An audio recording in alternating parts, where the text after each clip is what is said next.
할렐루야. 네, 이 새벽에 나오신 여러분 위에 우리 주님의 축복과 은혜가 함께하기를 간절히 바랍니다.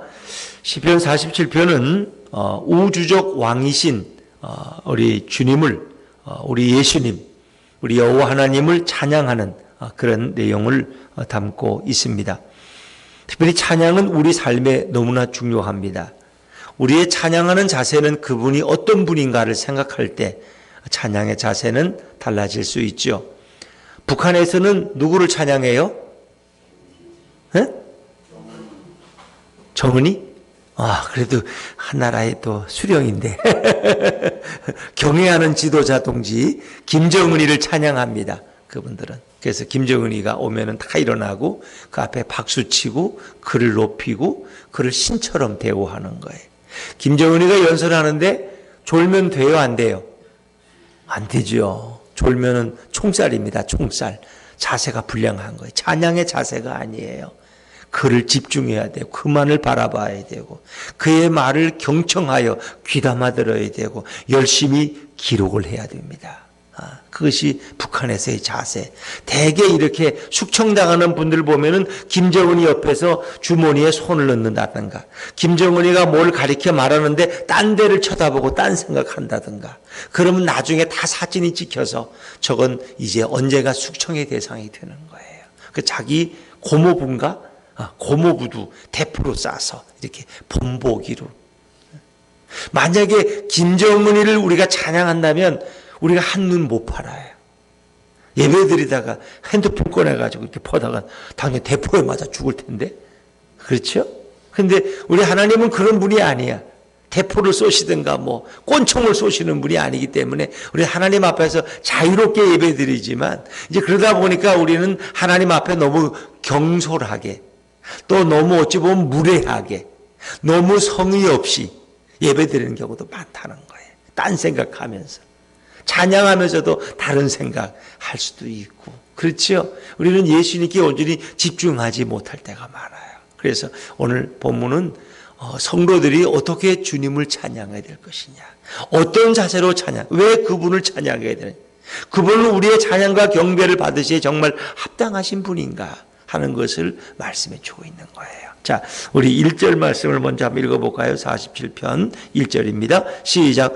너희 만민들아 손바닥을 치고 즐거운 소리로 하나님께 외칠지어다. 손바닥을 치고 즐거운 소리로. 그러니까 이렇게 이제 주일날도 이렇게 찬양하면서 박수 치라 그러면 아직도 그게 어색한 분들이 많아요. 그분들이 내가 왜 박수를 쳐 이런 의미보다는 그게 익숙하지 않은 거예요. 그게. 교회라 그러면 이렇게 엄숙하고 경건한 거 그러는데 박수 친다는 게. 그런 분들은 노래방 가서도 잘 박수도 안 치는 분들에 속할지도 몰라. 근데 이제 여기서 손바닥을 치고 즐거운 소리로 하나님께 외칠지어다는 것은 이제 정말 진심에서 우러나오는 찬양을 올려드려라. 집에서도 좋은 일이 있으면 웃을 때 그냥 웃어요. 어떻게 호호호 하고 웃습니까? 하하하 하고 웃고 박수를 치면서 이러잖아요. 그렇죠? 왜 너무 그 기쁨이 너무 그 놀라우니까. 만약에 손자가 말을 못하다가 어느 날 그냥 청산유서같이 말을 하는 거예요. 그럼 너무 놀라워서 그냥 박수를 치면서 얘가 이게 놀랍다고 이게 대통령이 될 모양이라고 하면서 사람도 놀래잖아. 왜 아이들은 가끔 또 부모를 놀래키기도 하고 할아버지 할머니를 놀래키기도 해요. 그거 보면 박수를 치면서 아이들이 또 그런 행동을 한다는 게. 한 번은 집에서 이렇게 기도하는데 이제 우리 가족들이 모여서 이렇게 아들 가정도 모이고 그러는데 아들하고 며느리는 아무도 아멘을 안 해. 근데 제가 기도하는데 손자는 계속 아멘 하는 거야. 걔는 아멘. 왜? 이제 걔가 아멘 하는 이유는 교회 학교에서 배웠기 때문이야. 또 전에 계신 전도사님이 계속 아멘을 또 한마디만 하면 아멘 하도록 해야 되니까 애들이 아멘이 익혀진 거야. 그 지금 전사님도 또 열심히 이렇게 또 말씀을 가르치니까 애들이 소리 들으면 아멘 하는 거야. 그래서 어디서 아멘이 될 줄 아는 거야, 애들이. 그렇게 없어서 그러면 아멘. 근데 그게 속으로 우습기도 하고 놀랍기도 하고. 그 끝나고 나서 다 웃으면서 세상에 이럴 수가 있냐. 우리 집에서 믿음이 제일 좋은 애는 우리 아내도 아니고 아들도 아니고 우리 손자라고 그렇게. 뭐 여러분 가정에서 이렇게 느낄 수 있는 거예요. 물론 걔가 뭘 알아서 하는지 습관적으로 하는지 그건 모르겠어요. 하여튼 지혜 필요해서 하나님을 찬양하요. 아멘 아멘 하는 거예요. 그렇게.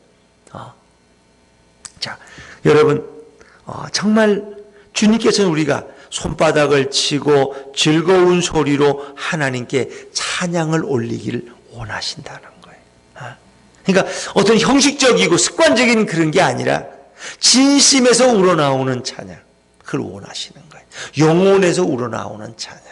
그러니까 바리새인들과 서기관들은 그 모든 것이 형식적이고 습관적이야. 그들은 하나님 종교적인 관습에 매인 거예요. 그들은 모든 것이 다 그래서 하나님이 받으시기에 합당하지 않다는 거예요. 왜? 그들은 습관적으로 그렇게 기도하고 습관적으로 그렇게 찬양하고 그런 것. 그 마음 중심은 딴 데가 있고. 왜? 그들은 익숙하고 그런 훈련을 받았기 때문에 이제 그런 종교적인 어떤 매너리즘, 그걸 예수님이 제일 싫어하는 거예요. 주님은. 그래서 때로는 좀 미안한 표현이지만 아주 오래 목회하신 목사님이나 어디 오래 기도하신 장로님의 기도보다도 어린아이의 기도를 주님은 더 기뻐하시는 거예요. 왜? 거기에 진정성이 있으니까. 그들의 찬양에는 거짓이 없으니까 그걸 더 기뻐하시는 거예요. 그러니까 우리가 주님께 올려드리는 찬양도 바로 이런 어린아이 같은 찬양, 마음 중심에서 우러나오는 그런 감격 있는 찬양을 주님은 원하시는 거예요. 그럼 왜 그분을 찬양해야 되느냐? 자, 2절입니다. 2절 시작. 지존하신 여호와는 두려우시고 온 땅에 큰 왕이 되심이로다. 그분은 지존하신 분, 그분보다 더 뛰어난 높은 분은 없어. 지존, 북한의 지존자는 김정은이야. 그런데 우리가 찬양하는 우주의 하나님은 바로 가장 지존하고 높고 고귀하신 분이에요. 그분은 옛날 표현에는 어미하시고 그랬는데 우리가 두려워해야 될 대상이 함부로 할 수 없는 분이야. 그분은. 그리고 그분은 온 땅의 큰 왕, 큰 임금이 되심이로다. 온 땅, 온 우주의 왕이신 우주적 통치자가 되심. 온 우주를 다스리시고 경영하시고 창조하신 그분이 바로 찬양과 경배를 받으시기에 합당하신 분이라는 거예요. 근데 그분께 찬양하면서 딴 생각을 하고 딴 데 신경을 쓸 수 있냐는 거예요. 우리 자세는 왜? 그분은 온 땅의 큰 왕이 되시기 때문에. 그럼 결국 온 나라가 그분 앞에 굴복하고 그분 앞에 복종하고 무릎 꿇기 때문에. 3절입니다. 3절 시작. 여호와께서 만민을 우리에게 나라들을 우리 발 아래에 복종하게 하시며, 결국은 만민이 우리 앞에, 우리 믿는 성도들 앞에 복종케 하실 그 아분. 그러니까 우리 믿는 자들은 나중에 누구예요? 예수님과 함께 그 보좌 앞에 앉아서 우리는 온 나라를 영원히 통치할 자가 바로 하나님의 백성들이라는 거예요. 그래서 이스라엘 백성들이 가는 곳마다 이방인들이 그 앞에 항복하고 무릎 꿇는 거예요. 가나안 땅을 하나님께서 이스라엘에게 무릎 꿇게 만드시는 거예요. 다윗이 전쟁에 나가면 이방인들이 그 앞에 무릎 꿇고 항복하는 거예요. 왜? 그것은 다윗에게 항복하는 것이 아니라 다윗의 위에 계신 우주적 그 왕 여호와 하나님 앞에 그들이 항복하는 거예요. 그것은 이제 장차 우리가 빌립보서 2장 10절에 보니까 어떤 말씀이 있어요?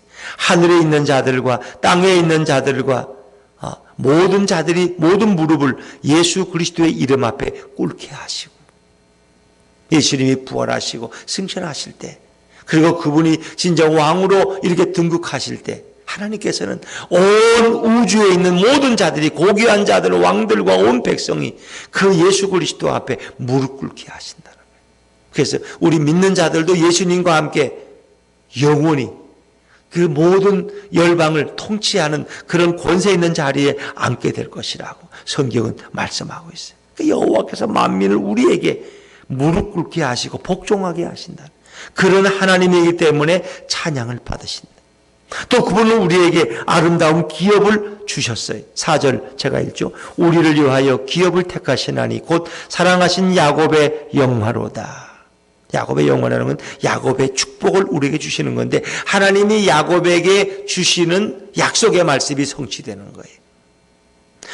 그 열조들에게 하나님과 야곱은 언약의 관계, 아브라함과 이삭도 하나님과 약속을 맺었는데 하나님이 먼저 그 열조 아브라함에게 그 가나안 땅을 너에게 주겠다 그랬어요. 근데 그것이 아브라함이나 이삭 때에는 그것이 이루어지지 않았습니다. 그들은 나그네로 살았어요. 히브리서에 보면 아브라함도 나그네로 살았어요. 그런데 그 아들 야곱 때, 야곱의 12아들, 그렇죠? 그리고 12아들을 상징하는 12지파가 결국 어떻게 돼요? 가나안 땅을 점령하잖아요. 그래서 그것이 야곱의 영화, 야곱의 축복이에요. 야곱의 그 12자손들을 통해서 그 하나님이 그 택하신 기업을 그들에게 완전히 유산으로 주시는 거예요. 그 12지파가 가나안 땅을 다 정복하는 거예요. 이제 이것은 나아가서 천국의 기업을 우리에게 주실 것을 우리에게 예표하고 있는 것이죠. 야곱에게, 아브라함에게, 이삭에게 약속하신 그 영광스러운 기업을 하나님은 우리에게 주실 분이기 때문에. 그래서 우리는 하나님을 아빠, 아버지라고 부르고 천국을 유업으로 받을 자들인 것을 믿으시길 바랍니다. 자녀는 부모의 유산을 상속하는 거예요. 그래서 우리는 천국을 상속받을 자들이라는 거예요. 그렇기 때문에 그분은 우리의 찬양을 받기에 합당하시라는 거예요.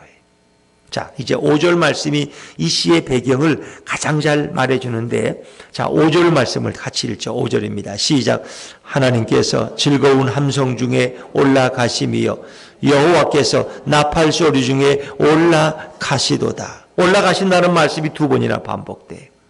즐거운 함성 중에, 나팔 소리 중에 그분이 어디로 올라가실까?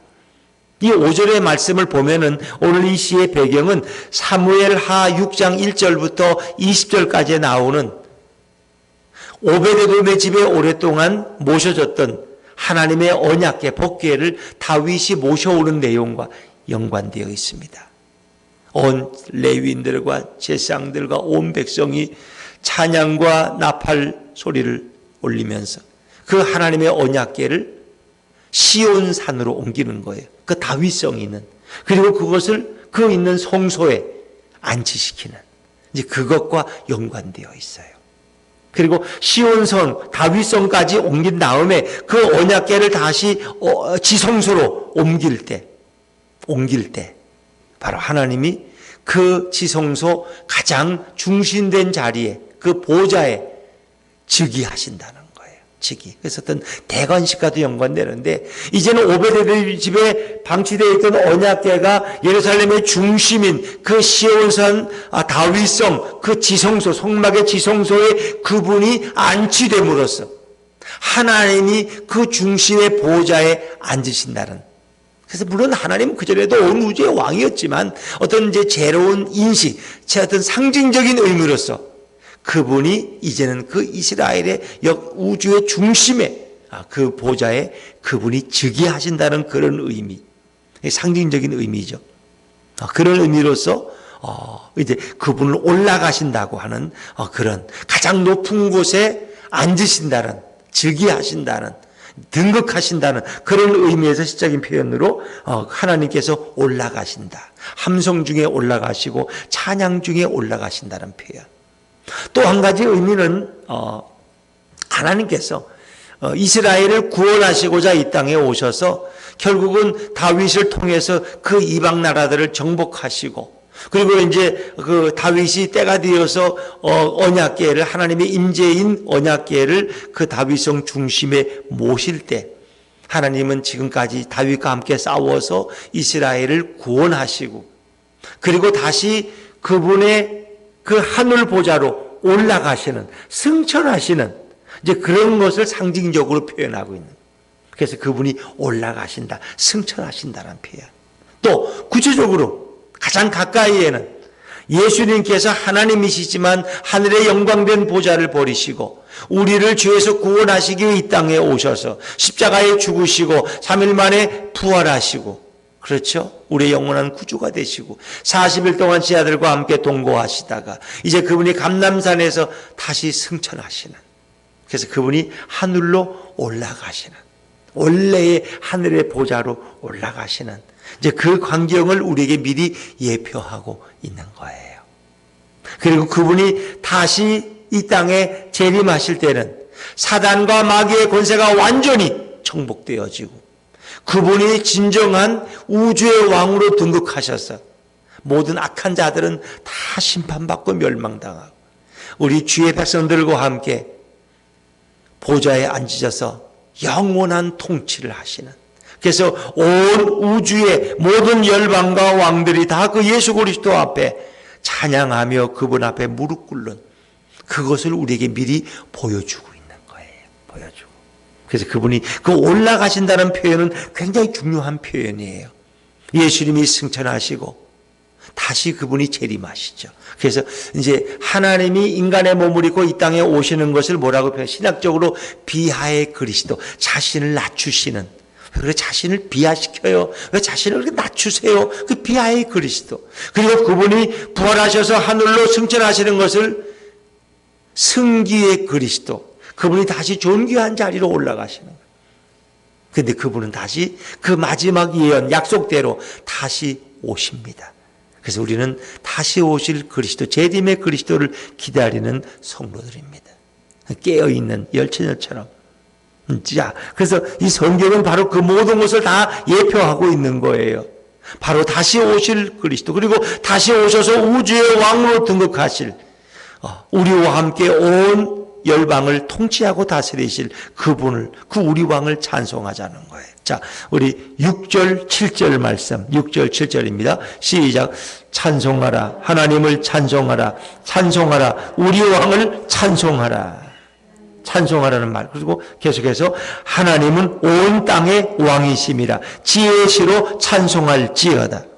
그분은 바로 온 우주의 통치자고 우리의 왕이시고 주권자라는 것입니다. 대통령, 우리 예전에 왕하고 대통령 조금 다르지만은 우리를 다스린다는 의미에서는 대통령이 어떻게 보면 말은 섬기는 자지만 대통령이 군림하는 자죠. 어디 섬기는 자입니까, 여러분? 대통령 유세 아래 다닐 때만 큰절도 하고 악수도 하고 그러지 우리가 어디 대통령 한번 볼 수나 있어요? 그렇죠? 그분은 그때부터 군림하는 자고 최고의 절대 주권자로 서는 거죠. 자, 그런데 하나님은 대통령이 비교되지 않은 온 땅의 통치자로 이기 때문에 우린 그분 앞에 찬양과 영광을 올려야 된다는 거예요. 지혜의 시로 찬송할지어다. 그래서 우리가 하나님을, 예수님을 찬양해야 될 이유를 설명하는 거죠. 8절 말씀 같이 8절입니다. 시작. 하나님이 무 백성을 다스리시며 하나님이 그의 거룩한 보좌에 앉으셨도다. 하나님이 그 거룩한 보좌에 앉으신, 이제 그것은 예수님이 다시 오셔서 그 하늘과 땅의 모든 권세를 내게 주셨으니 하면서 온 악인들을 심판하시고 그리고 온 주의 백성들과 함께 거룩한 보좌에 앉으시는, 그리고 온 열방이 그 앞에 머리 꿇고 숙이고 굴복하고 그분을 찬양하는 그런 그 모습을 우리에게 미리 보여주고 있는 거죠. 무 백성을 다스리시는 그의 거룩한 보좌에 앉으셨도다. 그래서 여호와 하나님, 그리고 그의 아들로 이 땅에 오신 우리의 영원한 구주이신 예수님은 그냥 어떤 종교적인 의미에서 무슨 종교 있는데 그 기독교가 믿는 분은 예수님이래. 그분이 그들의 구세주래.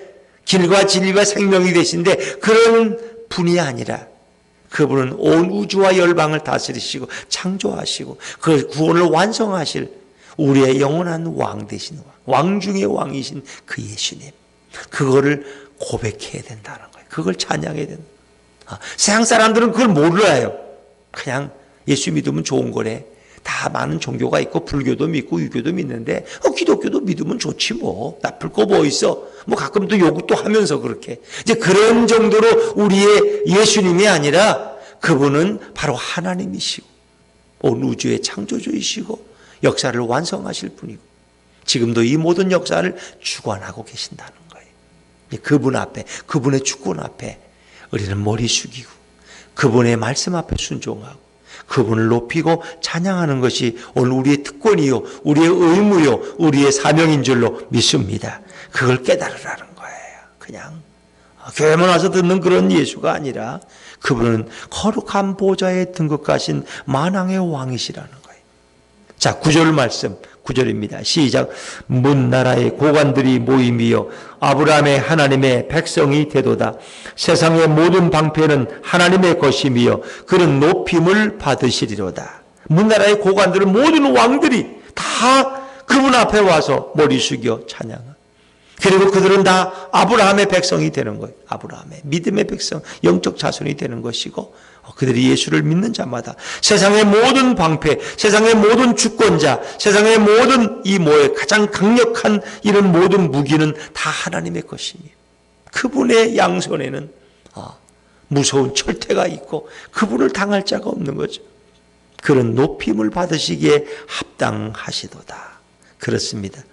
정말 우리가 예수님을 높이고 있느냐? 그분을 내 인생의 왕으로, 내 심령의, 내 삶의 주인으로 그분 앞에 절대 복종하며 그분을 찬양하고 계십니까? 오늘 성경은 하나님을 찬양하라, 우리 왕을 찬양하라 말씀합니다. 이런 찬양의 기쁨이, 찬양의 삶이 우리 삶 가운데 날마다 지속되기를 주의 이름으로 축원합니다. 기도하겠습니다. 주님.